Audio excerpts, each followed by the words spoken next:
I'm now recording the meeting. So you're all aware that this meeting is now being recorded. And I'm gonna turn it over to Mayor Pro Tem of Aliso Viejo, Tiffany Ackley, who is gonna talk to us about local response to coronavirus. Great. Well, thank you for having me, Jenna. I think I know a lot of you all on the call. I kind of scrolled through and saw some of your faces. I was planning on giving an update on what it is we're doing here in Aliso Viejo, which honestly is not a whole lot. We declared a state of emergency like a lot of the cities or most of the cities in Orange County have done. And what that does is it transfers a lot of authority to take certain executive actions away from the city council and usually gives it to the city manager. We also are participating in all of our city council conferences by telephone. Last week, after about a month worth of battling, we finally got to bring my moratorium against evicting small or any size businesses actually in Aliso Viejo. Jenna, you're paused. I want to make sure you're still there. Are you still there? I am still here. I was just stepping out for a cigarette. I'm right outside the door. Okay, all right. So I brought this moratorium. I had originally tried to bring one for residential and for commercial, but Gavin Newsom beat me to the punch with the residential, which was great because it's unlikely to pass in my city with my city council. I brought the moratorium against commercial businesses. And after I brought it, the Judicial Council came out in the state of California and indicated that they were going to block any filing of any unlawful detainer actions in the state, which is good news. What it doesn't do is it doesn't provide for a grace payback period. So let's say that your rent is due on May 1st and you can't make that payment because understandably revenues are down. Whenever that Judicial Council emergency rule is lifted, your landlord can go and file that unlawful detainer that day, regardless of whether or not you've made up all of the payments. So my moratorium would have been to allow businesses 160 days after the end of the state of emergency to pay back their rent. It also provided that if they could do it sooner, that they had to. It was as soon as possible, not to exceed 160 days. Would have been very beneficial for our city, especially in light of the fact that we get most of our revenues from sales tax and businesses. We are anticipating at this point a $2.5 million loss in revenues through September because of coronavirus. Unfortunately, I didn't even get a second from my city council. They tend to be quite conservative. So it didn't pass. So our businesses are in the process of shutting down, leaving because they don't want to get, evicted from their properties. It's just going to end up hurting the city far more than I think anybody's anticipating. We did issue an order to require restaurant workers to utilize masks when dealing with the public and when handling food. I voted no on that. And the reason why I voted no on that was because we were being asked to vote on an order that was not before us, that I had never read before. It in fact, had not even been written. And the order, despite the name order, is really just a recommendation. There's no enforcement of it. And I really wanted to have an enforcement procedure and to have it be required that food handlers be wearing masks and gloves. But again, I was in the minority on having that be a requirement. We are looking at doing pod testing at the local university right now for coronavirus positive tests, but hopefully eventually for antibodies as well. We have transitioned our community programs to online. Those are things like enrichment for children or even exercise. I'd really like to see that become free.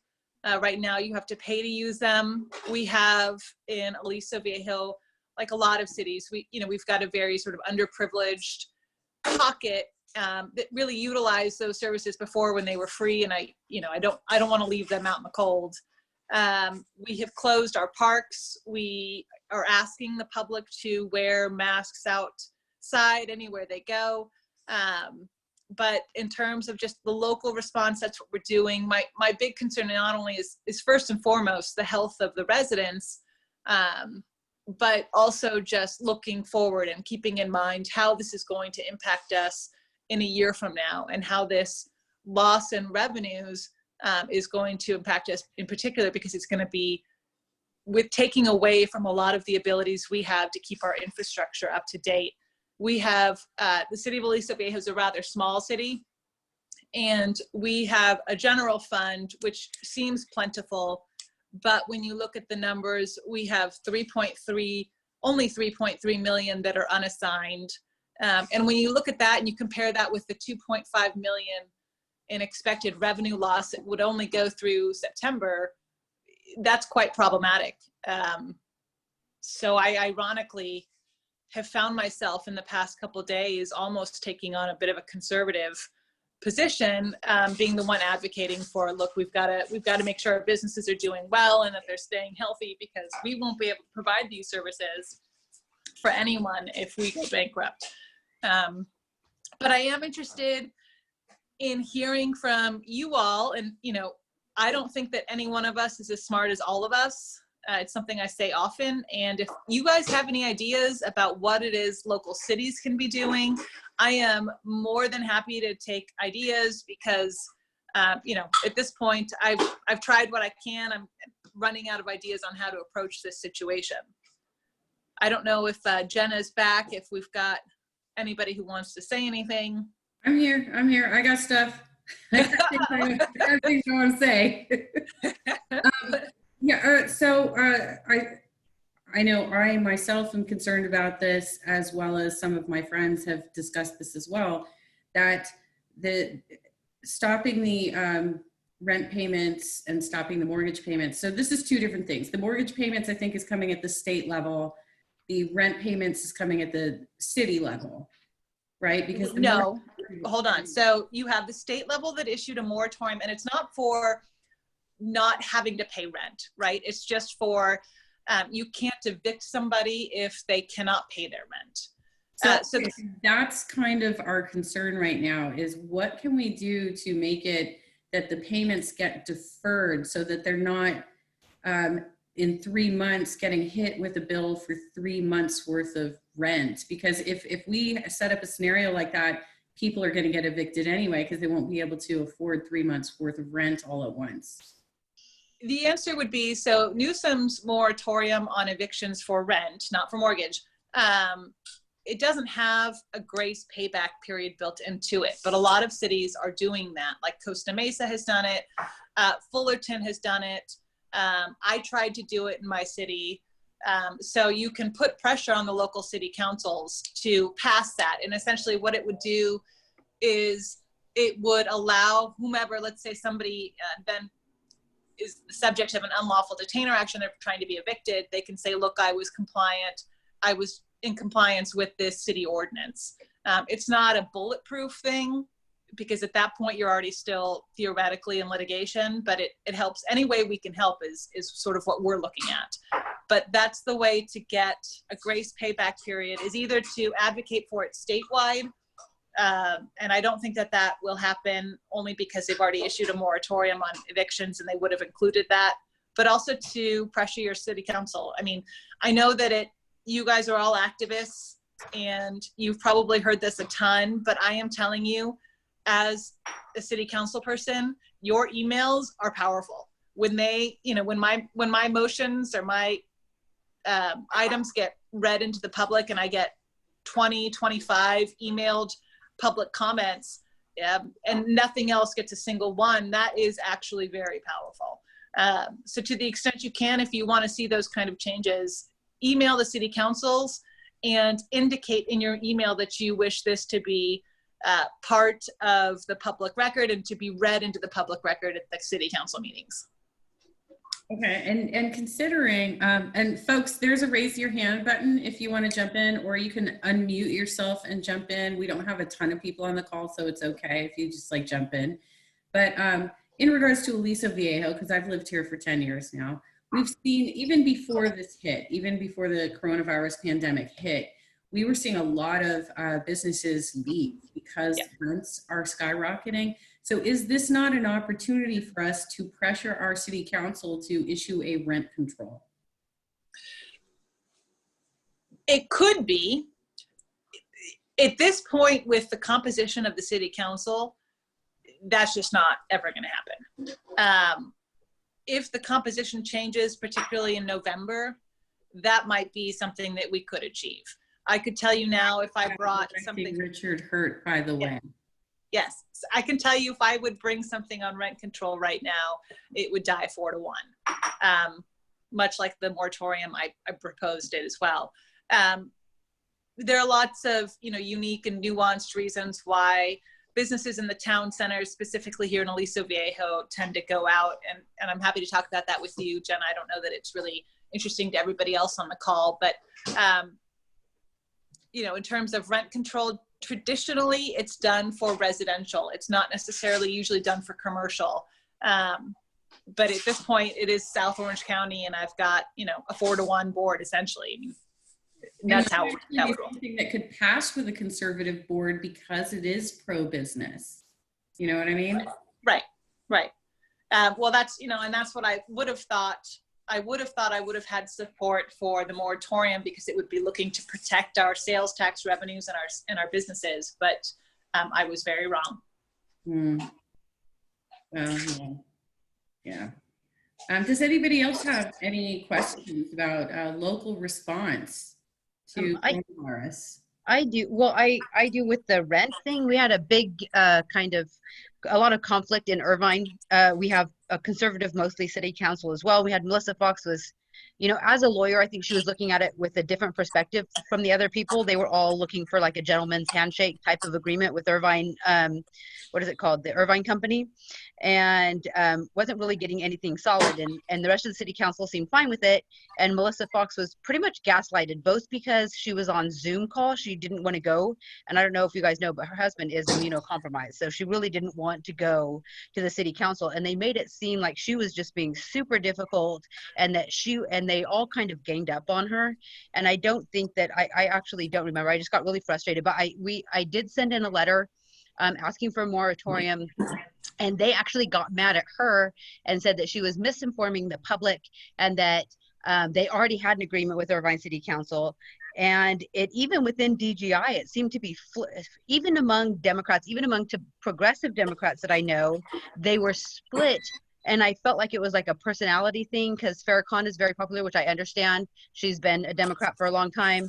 And then Melissa Fox, I don't know all the background. Like I said, I'm new here and I don't know all these relationships and what's going on, but I did feel like she was super gaslighted, and I read the wording very, very carefully, and she was definitely trying to close the loopholes and get better protections for the renters of Irvine and for the people of Irvine. And I don't believe that it went through, and they made it like there were a lot of people who sent in emails, and far from Irvine City Council being swayed at all, they just skimmed through them, didn't read them out loud, and seemed very frustrated with her and with everybody who sent in the emails. And we're like, we're not going to just let people say, oh, I have COVID, so I don't have to pay. Like, like the whole attitude that they had was very negative.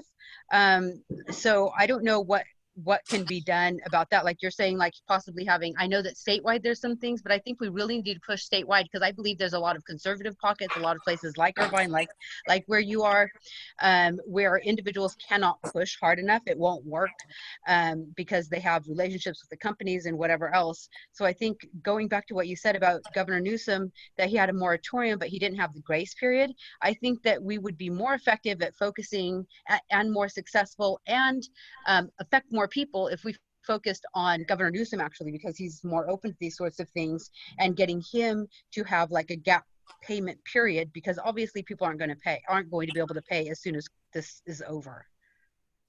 Yeah, that's right. I mean, I can't recall the exact number.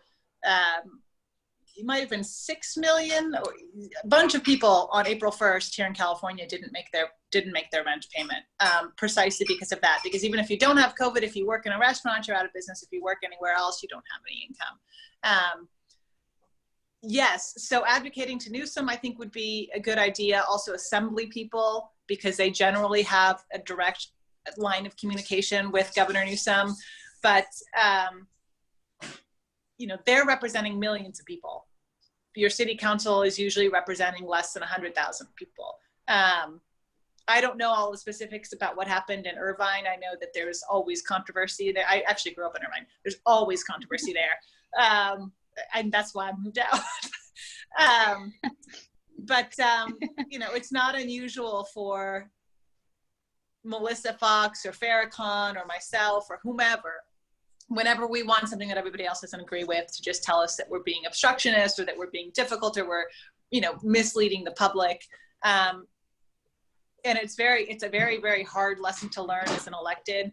You just have to be okay with the stuff that people say, because it's not true, and you're eventually doing the fight for the good. And so even if they aren't listening to those emails, the fact that they have to identify that so many emails came through, it is powerful. And so to the extent that we're all home, and look, I'm in my, sweats, to the extent we're all home and we've got a little bit of extra time, email the governor, email your assembly person, email your city council. It can be the same email. It's just, just the contact is important. I think a lot of people just assume that, especially at the micro level, like city council, that we know what your issues are. And I'm a single mom with 2 little kids and a full-time job. I can tell you I know what my issues are and generally what my neighbor's issues are, but I don't know what Jenna's issues always are, or whomever is. And the only way I get to know that is if they email in. So I don't know if that answers your question. I guess so. I was just wondering if we could get a more concerted, like, more, like put it on the list of the Google Doc or something, to email Governor Newsom about having like a gap. What did you call it? Like after the moratorium, have like a grace period. Grace. It would be a grace payback period. Yeah. Yeah. So if we could do a more concerted effort to get that passed. What I had proposed would be, like I said, 160 days that they can pay back all of the past due rent. But I had also built in a term that provided that they could not be penalized. There would be no interest, due in addition, or penalties for having paid it, quote unquote, late. So that would be something to keep in mind if you guys were going to do that as a group, because it'd be one thing to be able to pay back your rent in 120, 160 days, but you also don't want to have all those penalties tacked on as well.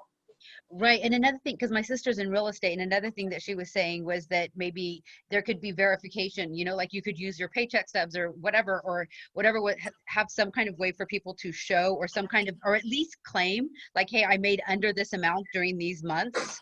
And so this is how much I made during these months. And then when their taxes came through, they would have to, they could be penalized for fraud if they're like completely lying about it. So some kind of way for people to have their income as part of that. So whatever their income is, and then have it like a tiered system. Right. But I don't know how to set that up. I have no idea how to set that up. So I saw something. Dr. Bill, Padaka was organizing, they were doing a subcommittee that was supposed to work on lobbying government for COVID-19 relief response.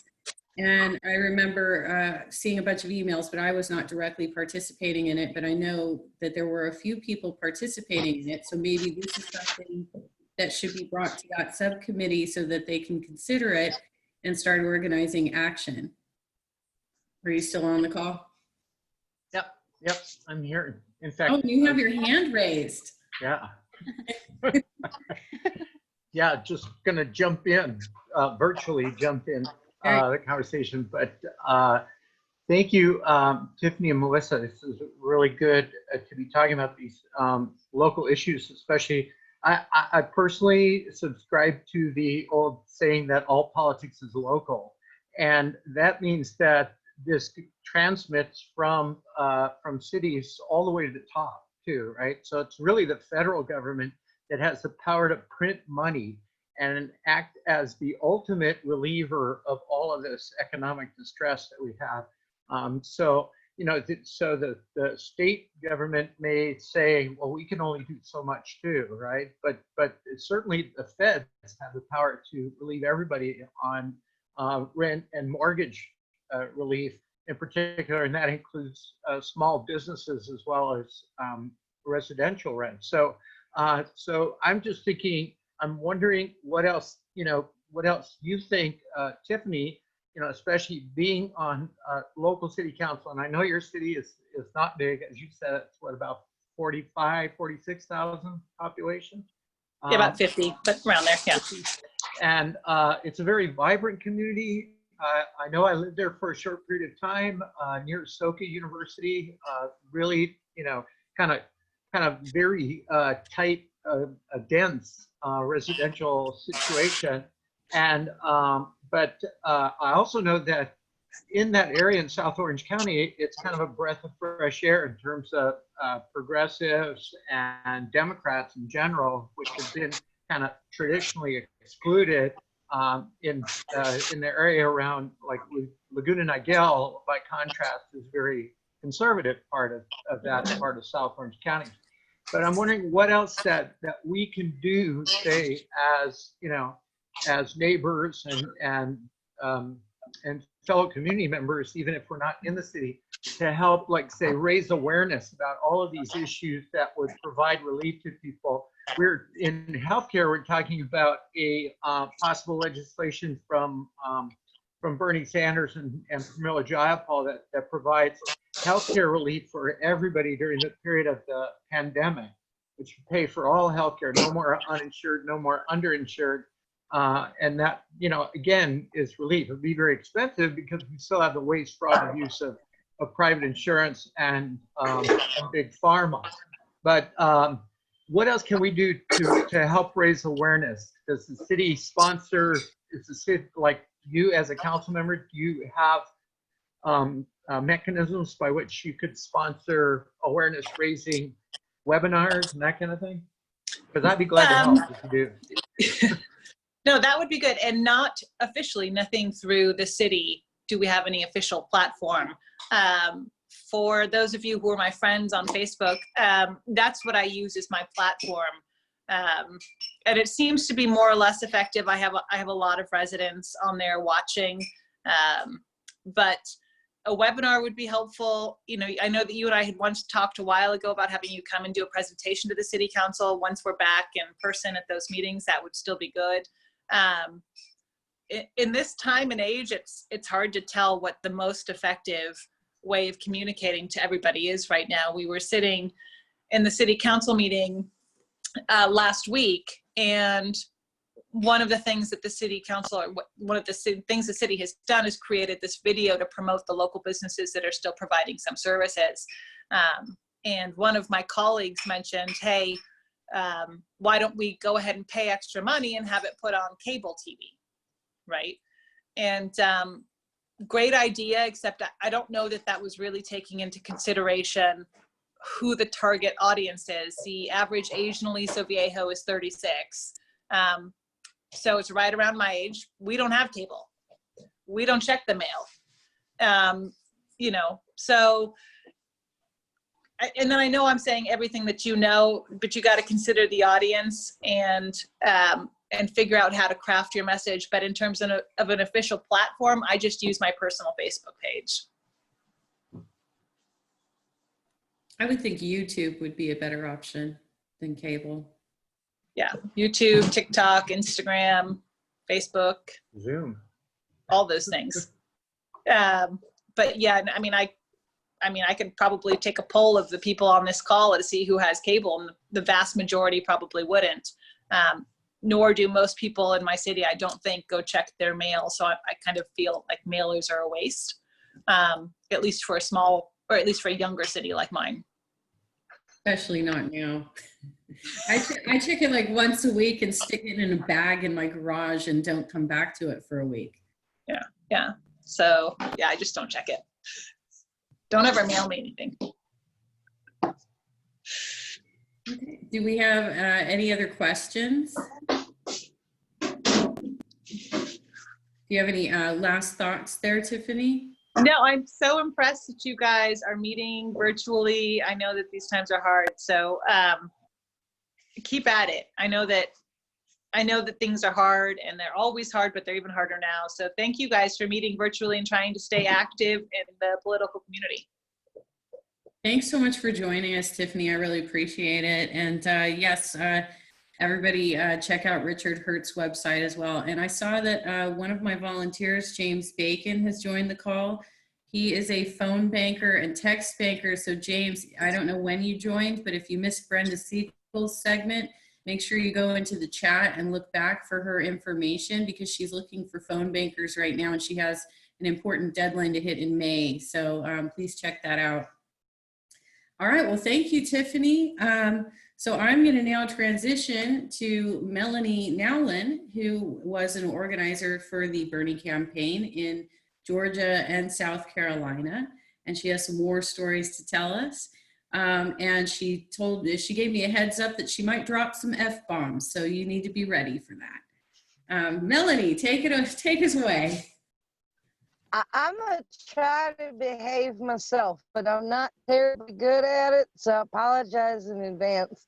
I was one of those field organizers that got a lot of numbers, but all my upper leadership had a tendency to take a lot of antacids because they never knew what the hell I was going to do. I'd get a script for a barnstorm. I'd go, okay, so yeah, hell with this thing. We can do something else. This is lame. But I ended up getting stationed in the tiniest office in South Carolina, and by the primary, I was leading canvas shifts for the entire state in a retirement community, which nobody expected me to do, and I didn't expect me to do either. But for a little background on me, I was a huge Bernie supporter in 2016. I was also homeless with a little girl and staying with a friend. And in the upper northwest corner armpit of Missouri, and I'm in South Carolina, and where I live makes this place look pretty damn cosmopolitan.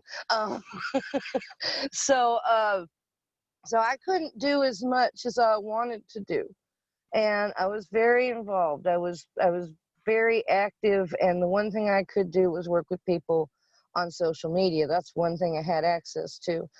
Just kind of getting back to Tiffany talking about using her Facebook and all that. One thing about social media is it's a fantastic equalizer between people who have money and people who don't, because just about anybody can get on the internet with their phone, their prepaid phone. That's what I've been using for a long time, was those little burner phones. And anymore, it's not so hard to do. But for me, after he lost the nomination in 2016, I was a little sore, like a lot of people, but I literally got up every day for the next 4 years, like I was on payroll, and I ain't stopped working for Bernie Sanders since. In 2018, I was volunteer manager on the Text Bank Network when he was rallying all over the country, trying to get Democrats elected in places where you didn't expect they would. And we couldn't keep up with that man then. That was impossible. He'd hit a state, we'd be pushing notifications for 5, 6 speaking engagements in that state, trying to get them all out. We couldn't even get them all out, and he's in another state with 6, 7 more planned. And that's before he got the stint. So I was like, dang. And then when he said he was running again, my spouse and I have always been really big Bernie supporters. We were long distance dating, and we were watching debates between him and Hillary as some of our long distance dates online. And fast forward to now, we have a 2-year-old son. We even have more at stake in this than we had before regarding healthcare, education, the environment. We're so worried about what our kids are going to have.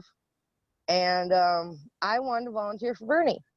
But where I live, 20 miles that way, because I want to make sure I can take this call, is out in one of those third world telecommunications zones out in South Carolina where it's hard to even get a landline, let alone anything other than satellite internet.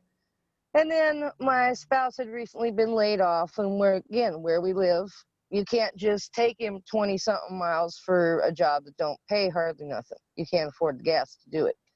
So we were having a hard time, and this job comes up because they were hiring for field organizers and staff in the state. And I thought, I've been home for 10 years with my kids, and yeah, I've done this volunteering online and this, and yeah, I know a bunch of people and stuff at this point, but they're probably never going to call me back for this thing. And they did. and just about threw up. I was so excited because we needed the job, and I had come to the point where I realized if I was going to get any work done for Bernie, I literally had to work for Bernie so I could throw myself 180% at this campaign. So I talked to some people. They liked my ideas. I remember thinking I opened my mouth too much in this interview, but no, they were literally going, "That's a really good idea. What should we do with this then?" And I'm like, oh, what's going on here? Because I'd actually found a position that fit everything for me. I mean, I've worked in healthcare. I've worked in for the Humane Society. I've worked as an elder caregiver for a dementia specialist, this, that, the other. And I think it had kind of all prepared me for what I would be doing now, working with volunteers and whatnot. So I get this job thinking I'm going to hang on for dear life and try not to screw it up for Bernie, because I don't know how I'm going to do this. This is nothing I've ever done. And it's just like I got in this tiny little office with very little supervision. Everybody else is in offices staffed with 3 to 5 people. And I'm next to this gun store in this little shoebox in a retirement community that they put in the wrong end of town. So we're like 1 mile from the snootiest gated community you can imagine, in a town that has stupid levels of money in it. Like we are the polo capital of the United States and equestrian sports and whatnot. And so at first it was a little bit rocky, and I would do what the campaign required of me to do. I'd make my phone calls, I'd do this, I'd do that. And I realized that this system was great and all that, but it wasn't getting us anywhere. I started doing what campaign required of me, and then sort of working over my hours a lot, doing a lot of extracurricular things. I'd get a volunteer base. We'd start doing more fun events. We'd have visibility events. We'd be attracting people. We'd be out in the public. And then I had to go to these meetings. And down here, I don't know what, it seems like you guys have a lot more progressives to talk to over there than what we've got here, because the ones we've got are so dang grateful for each other. I have to tell you, like we're a pretty cool bunch. But if you go to a Democrat meeting out here, and you show up in a Bernie shirt, a lot of the women in the room kind of went from, I guess, 2016, and they would just go to the other side of the room and stare at you, make faces at you all day. So I'd be like, all right, cool, no problem. And I kept going to these things and just being nice, because I had it in my head that no matter what I'm doing, we're gonna, be nice, even though we had people from other candidates, and they were pretty snipey to each other and to me, and it wasn't something I wanted to do. I didn't want to represent a campaign like that. I live here. I grew up here. This meant something to me. So we had this fantastic woman step up at a meeting that I went to, and she was running for school board. And she was running for school board because basically they had to have a special election because a bunch of people had stepped down over some superintendent leaving or something. And this was a majority African-American district and had been forever. And the guy that was running for it was 83 years old and basically wanted to zone it back into the 40s. This district had been recovering due to some better decisions made in funding and stuff like that. And here's this lady, and I saw her doing something she'd never done before. And here I am doing something I'd never done before. And I said, hey, you got handbills? And she's like, yeah. I said, I'm gonna talk to you. Get you some handbills. And so she's like, oh, okay. And she was noticing that here I am sitting with a few little Bernie holdouts, and everyone else sitting on the other side of the room, like, at me, and I'm like, whatever, okay, cool, I'll be nice. And so there was this parade coming up, Christmas parade, and she was supposed to have all these volunteers from the party. And I had asked her, I said, do you need anyone to help you canvass this thing? What you need, because I loved what she had to say, and I could see she needed some help. And she needed some support, and, she was doing her best, but she's scared, And I said, okay, well, look, I said, I'm going to bring some volunteers down, and we're going to help you. And she goes, Well, okay. Well, I mean, I should have some people. So just we'll be down there. We'll spread some cards out. It'd be fine. I'll take some back to my office. We'll get them out. We get down there, and she had 12 signups, and ain't nobody showed up. And I just broke my heart. And it was just, I couldn't get nobody to show up either, except my volunteer in tow, my spouse, wearing a Bernie shirt.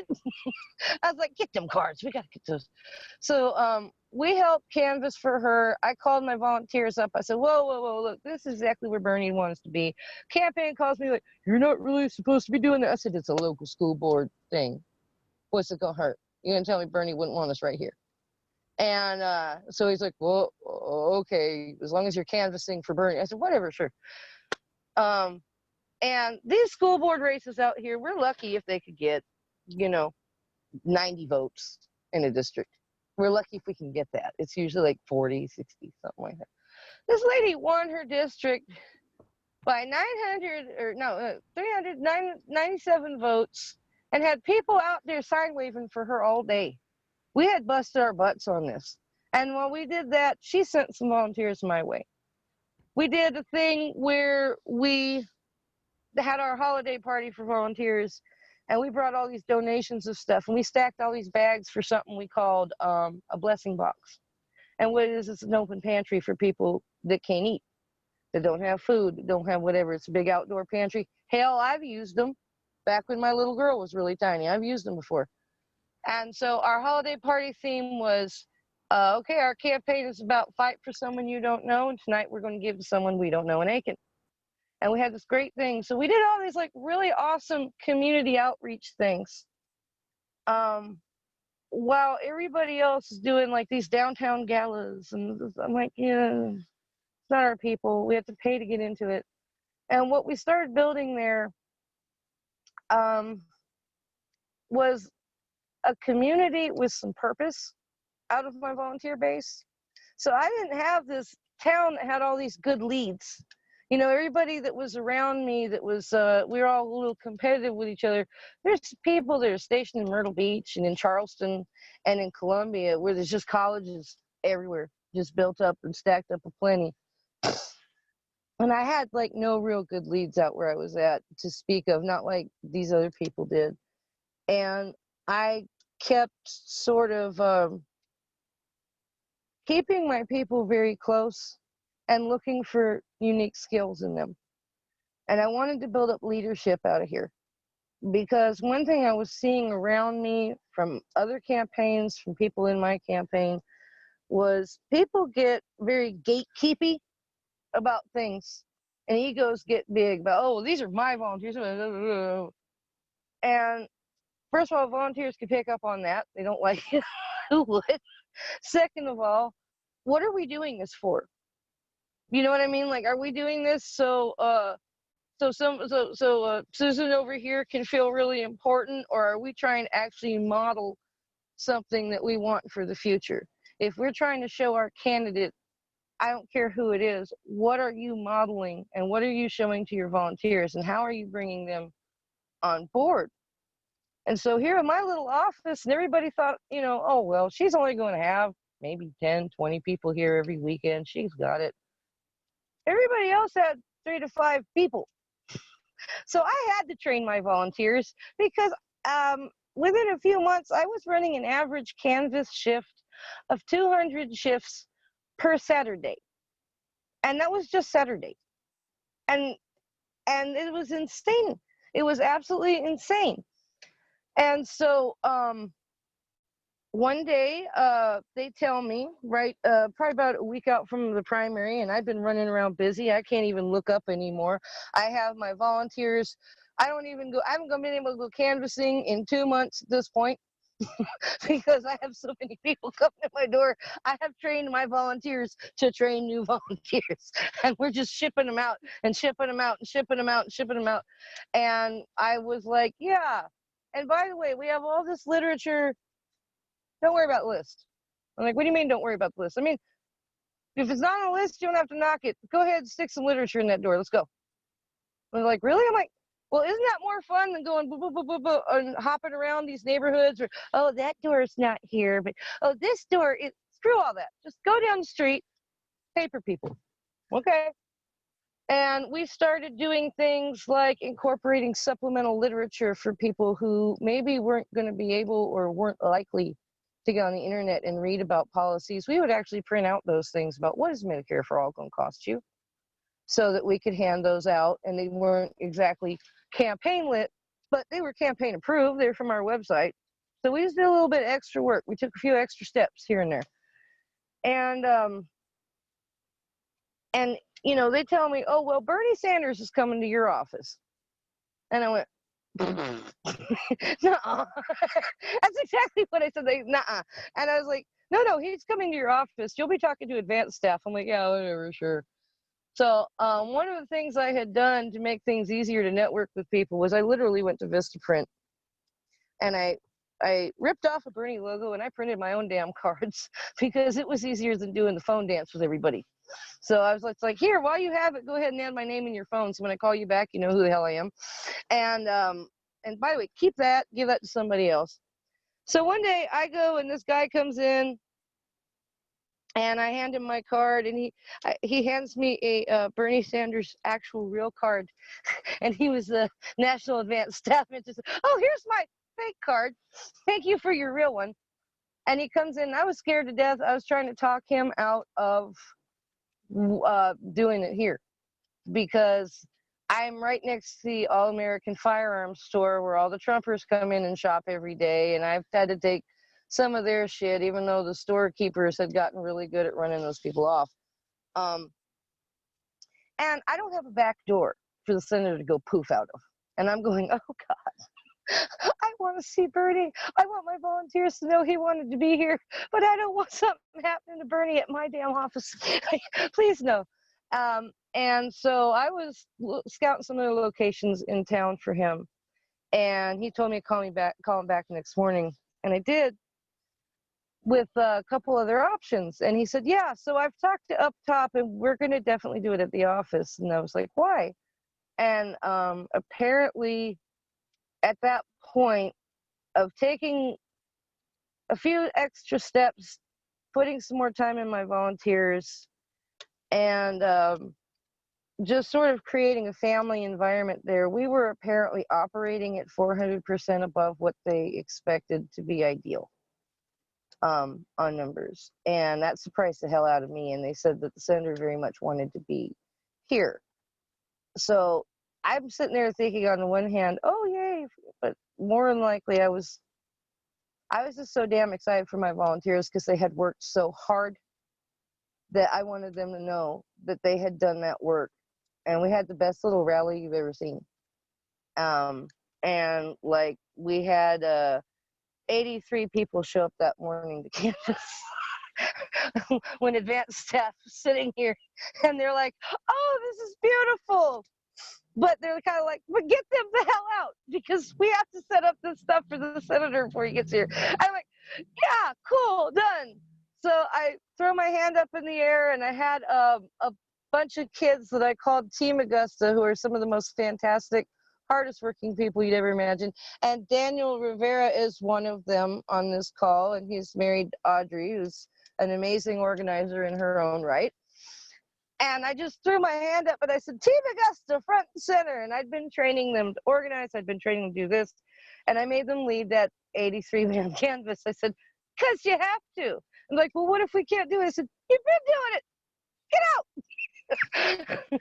And they totally covered like 370 something doors in 30 minutes that was across the street between all these people.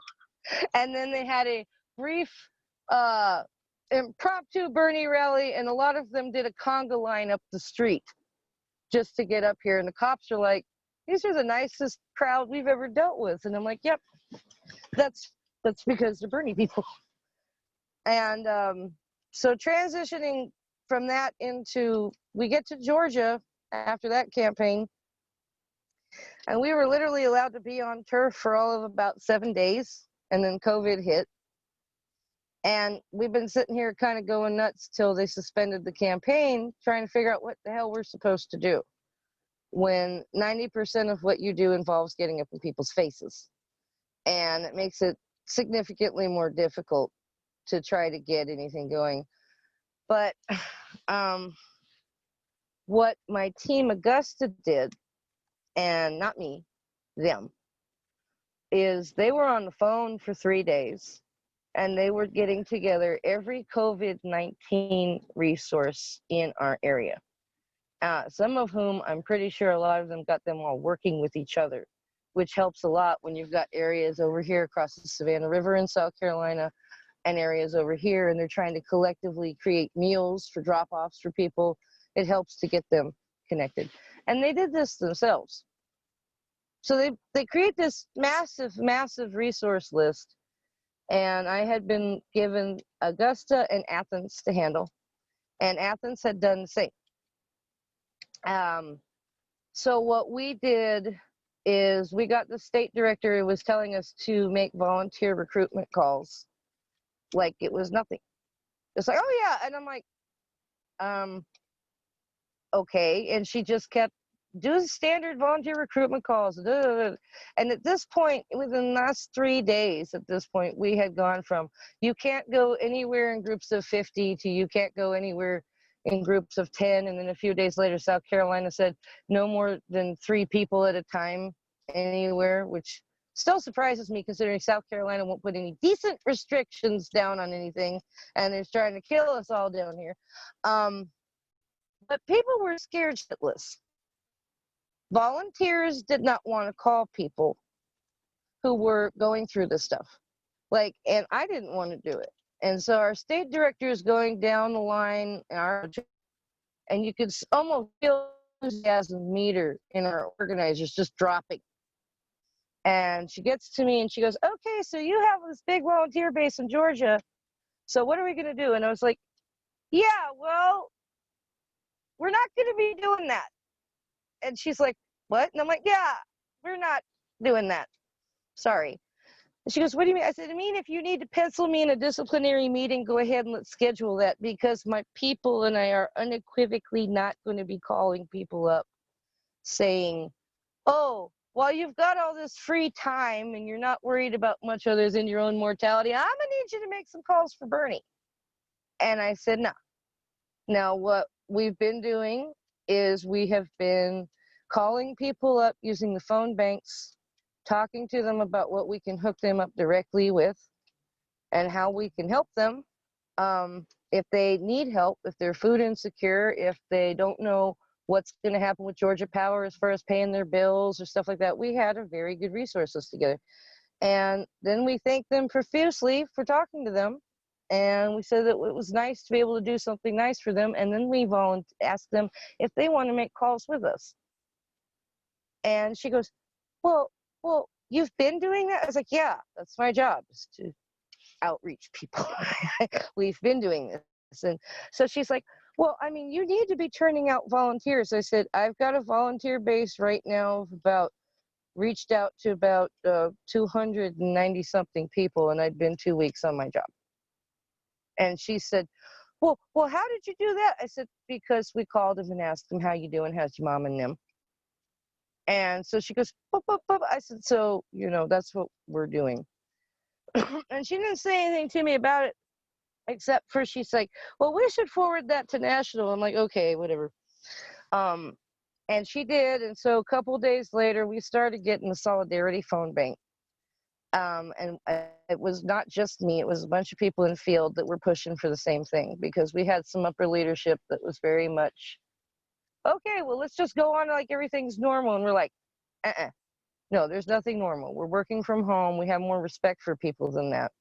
People are at home with their kids. People are worried about their elderly relatives. People are worried about their job, how they're going to pay their bills. I'm not sliding into somebody's phone going, yo, make some calls for Bernie, because, reasons. Let's see how they're doing first. And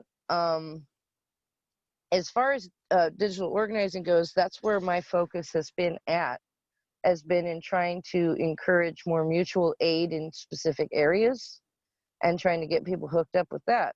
Because right now, people's sense of purpose is completely off the wall. Their schedules are screwed. People are trying not to get depressed. Their social needs are in the toilet. And you can actually do quite a bit to organize that you can actually feel good about when you get off the phone with somebody, as well as to further your goals by just taking that extra step, you know. Mel, But yes, ma'am. can we open it up for Yes, questions please. now? Dr. Bill has raised his hand. I didn't see that, Dr. Bill. How you doing? Doing okay, thanks. Thank you. That's quite a tale. No, We got a actually, few of them. but actually, I did not have my hand raised, so I'm not sure what the delay is, but so I don't want to hog things Oh, it here. might have been a glitch. Your hand came up on your little window. Oh, that's a applause. There's, you see at the bottom where it says reactions?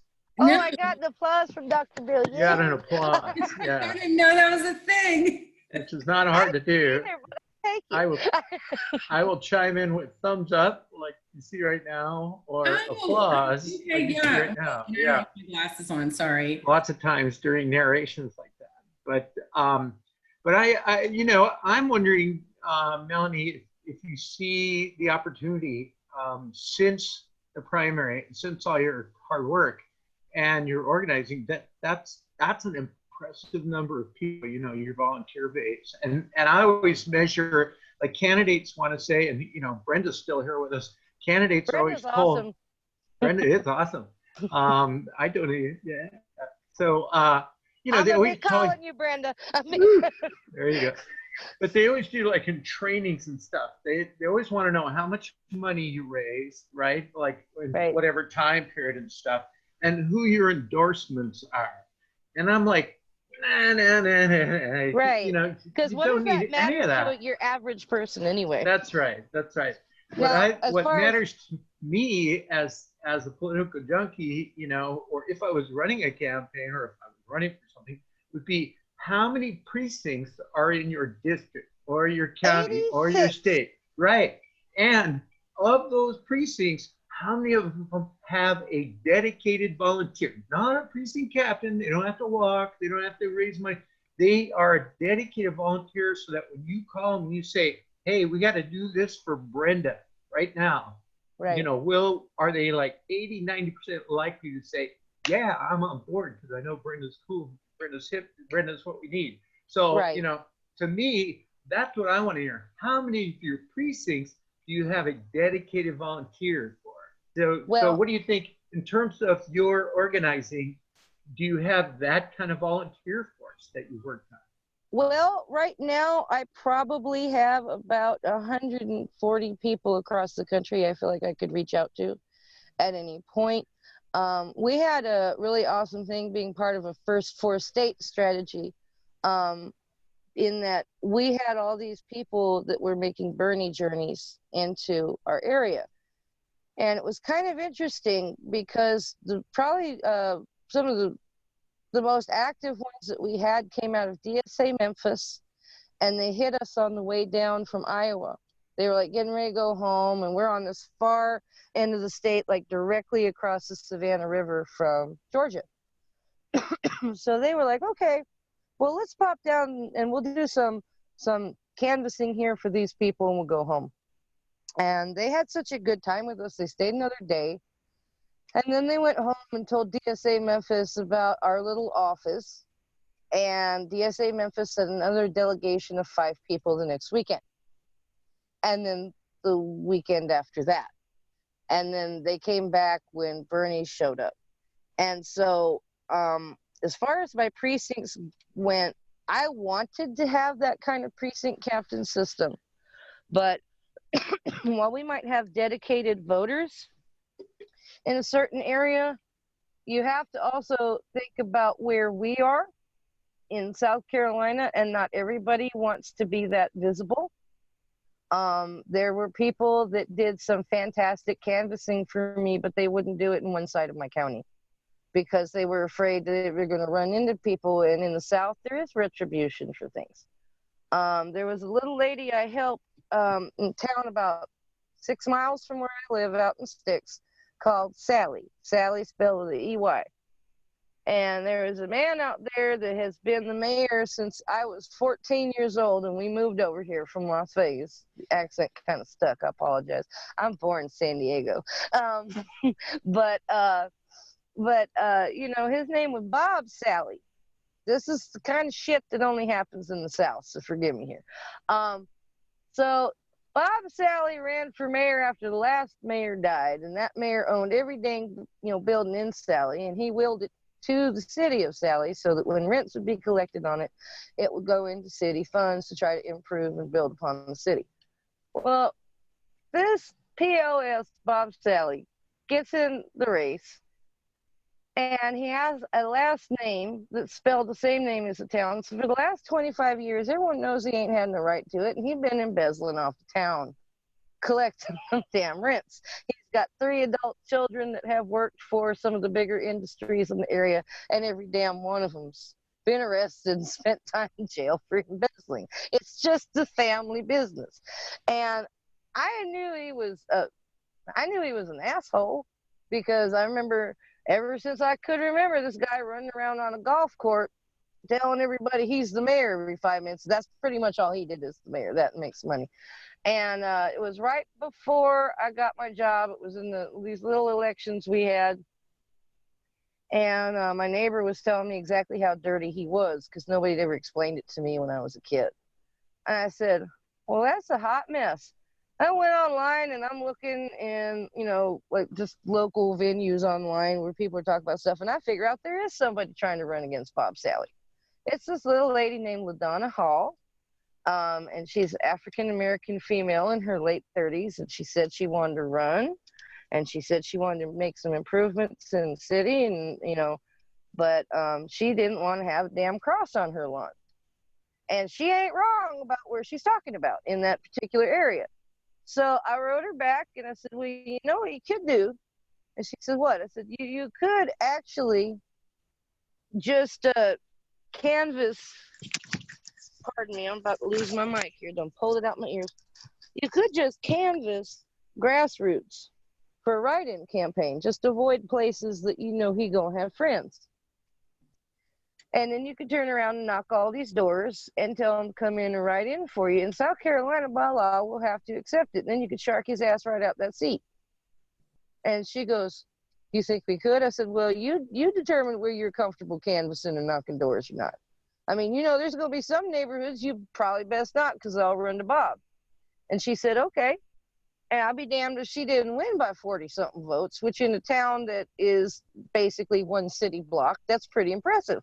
And so it was actually such a shocker that Bob Sally complained, took it to the Aiken County Board of Elections. It hit the newspaper. It was drama and 300-person Sally. It was great. And he goes up there, tried to suggest that her parents were up there, and that they were hanging around the polls, and they'd fished it for her, some shit. And he's up in front of an African-American female judge, and these 2 people end up being poll workers from the state, and they're like, we don't even know her. I live in Edgefield. And this dumb son bitch turns around, and he's like, well, he made some they all look alike comment. They told him to get his ass the hell home. This was not that end of the South anymore. So I don't really know what's happened to Bob Sally, and actually neither does anybody, because he seems to have disappeared. But yeah, I mean, that's the kind of thing. And it occurred to me doing things, getting involved with these school board races and stuff. And it occurred to me that it just takes a little bit more of a push than most people want to do. Sometimes you got to get loud. Sometimes you got to make a joke. Sometimes you just got to dye your hair blue and make sure everyone knows who the hell you are in town. And it's funny because we had these issues in South Carolina. Namely, on election day morning, 40% of our precinct polling locations in the state disappeared. And we were chasing them down. But if you were somebody that walked to your polling location, or you were poor, or you had to work all day and you didn't have time to sit on the phone for 2 hours and chase down where they'd moved your place to vote, guess what you wasn't doing today in South Carolina? And that did not help any of us very much. But I will say that because we would take the time, because I encouraged my volunteers not to be on a clock, I encouraged them. I said, I don't care if you get 10 doors knocked, if you get meaningful conversations and all that time. Take the time and knock them doors. And we even basically came at people's doors. We introduced ourselves as from the campaign. And we had a method for going at people where we didn't even like hammer them with Bernie, because our main goal was to see what they thought. Talk to them about things that were important to them. And that set us apart. And it very much set us apart, because I would be in my office and people who were Democratic Party people, this candidate, like, what do you do about it? You know, I'm like, why? But they said that people were coming at them like they were vacuum salesmen. They said, you know, we know when we're being pitched to. And so I very much tried very, very hard with my volunteer base to say, let's just take this out. That's not what we're doing. We're not trying to collect money from people. We're not trying to collect sign-ups like they don't mean anything from people.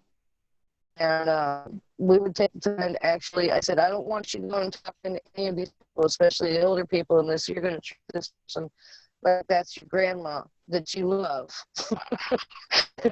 And you're going to be honest, and you're going to take your time. And if she doesn't understand something you said, you're not going to get frustrated with her and walk off. You're going to time.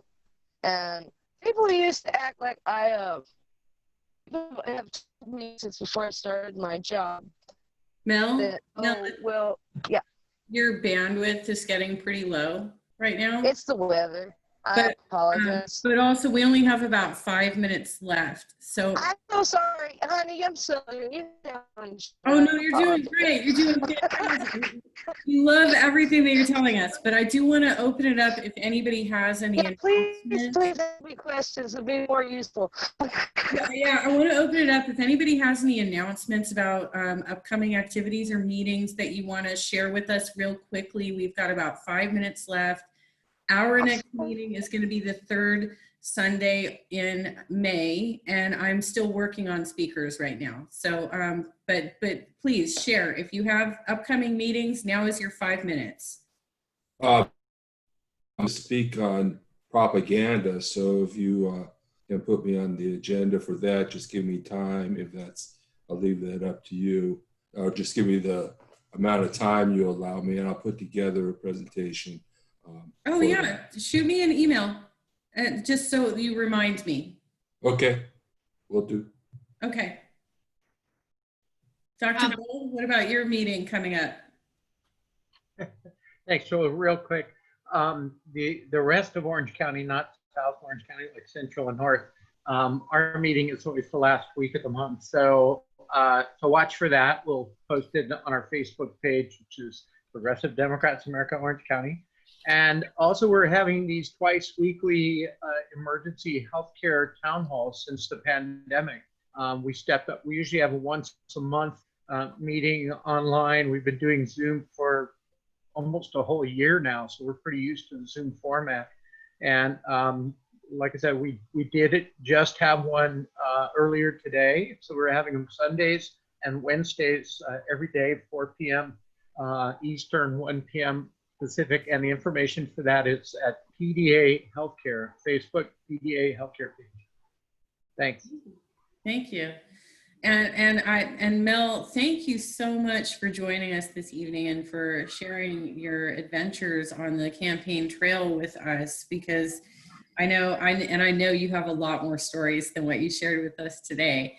But one of the things that I was doing right before Bernie suspended his campaign was trying to organize with Mel to phone bank in Georgia. And Melissa knows this because she attended my phone bank training.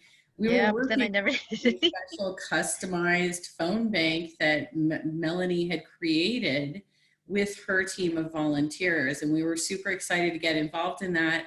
And we were literally just going through some access issues on the day he announced his suspension. So it was a real bummer. Yeah, But and I just have to say, Melanie, the Google Doc that you guys put together, I was just dumbstruck. Like that was just amazing. Such a great Thank resource, you. such a great idea. Because I was on the same page as you. I'm a science teacher. I'm like, I can't tell people to go vote. Like this was like the previous Right. meeting that we had. I was like, I can't tell people to go vote with like in Wisconsin. Like I can't ethically tell No. people to go to the polls right now. And then like, what do you say? Like, how do you can't just, it's not situation normal. It's completely situation all Right. fucked up, right? And so Right. how do you address that? So I just love that you did that. That was just amazing. It was very For what it's worth, those connectivity issues, those access issues, that was because they were suspending the campaign. They just ain't told me that part yet. It took me, I got a little emotional and I kind of checked out. It took me a couple days to get my head together to go cancel my Mobilize events. I was broke up. I had something like 200 plus signups for that after the announcement of suspension. I was just like, no. but I appreciate that y'all was going to get involved with that. We were having a lot of success with that. I've had an interview. I got another interview coming up on Saturday, and you know I'm going to be talking to Brenda because I just want to help her out because she's awesome. But yeah, anybody hears of anybody who's hiring remotely for some plucky ass organizing, hook me up. But thank y'all for having me. I appreciate you.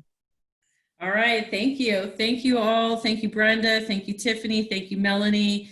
And I think I end up getting a transcript of the chat. So if there's any sort of links or something that have been dropped in there, I'll give you like 1 more minute to drop links if you have things that you want to share with us. And then I'll try and do a wrap up email and send it out to everybody who attended. So thank you all for joining today, and come see us next month, and hit up those candidates, y'all. Do some phone banking, because like that's the best thing we can do right now is phone banking. And write the letters. Write the letters to your representatives. Okay, keep lobbying your officials. So I think you, sorry. What's that? You have to actively save the chat to get the chat. How do I do? I have to like hit a button or something? I don't actually know how, but I know that's what you have to do. It's the lower right-hand corner. There's 3 dots. Hit the 3 dots and it says save chat. Okay, hold on. And I just want to let you guys know you can watch live tomorrow at 7 o'clock. We're going to be doing a forum on the overdose crisis. And that's on my campaign page, Brenda Siegel for Vermont. You can also go to our YouTube page and watch our past ones, which we have a Medicare for All, building a bottom-up economy. They are Vermont related, but they definitely are. Tomorrow we're going to talk about the national crisis, the war on drugs, the whole 9. Awesome. That needs to be done. I will watch that with great interest. Oh, it's 7 East Coast time. So No problem. Tomorrow? Yeah, tomorrow. And Brenda, and then next week on the 28th at 7 East Coast time, which is a Tuesday, we're doing a bold climate action. Oh, cool. Yeah. And we also, my son and I, while Jenna's doing this, I'll just keep giving you guys things. My son and I do at 4 o'clock on Tuesdays, we live stream, it's called Cooking with Ajna. Oh, and if you really want to see some really very son of an 18-year-old with mom, like real life time, you get some true arguments. That sounds awesome. My son cooks with me, but he's 2, so. Okay, I got the chat. I got the chat. So, Jenna, the recording saves the chat too. oh, it's okay. Well, I did record the chat. I didn't record the entire meeting though. Right. So I've now saved the chat, and I have recordings of the 2 main speakers, Tiffany and Melanie. So that's where we are right now. So I do have this. I have the chat saved. Seriously, thank you so much for having me, y'all. I appreciate you very much. I'm anxious to get back to work, and hopefully I'll have something cool to be bringing Jenna's group into again soon. Hey, Jenna, I'm going to drop the link to a press release for the presentation in the chat for you. Okay, yes, do that now and I will resave the chat.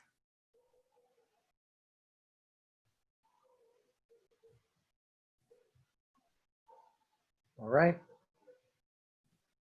Okay, thank you Thanks, everybody for joining. And Have a good evening. I'll see you all next month, and write your Congress people and go phone bank. Hey. Take care, everybody. Bye. Bye. Nice to meet everyone. Privately save again. Okay, I think I got it. I got it, Bill. I got it. Bye, guys. Thank you.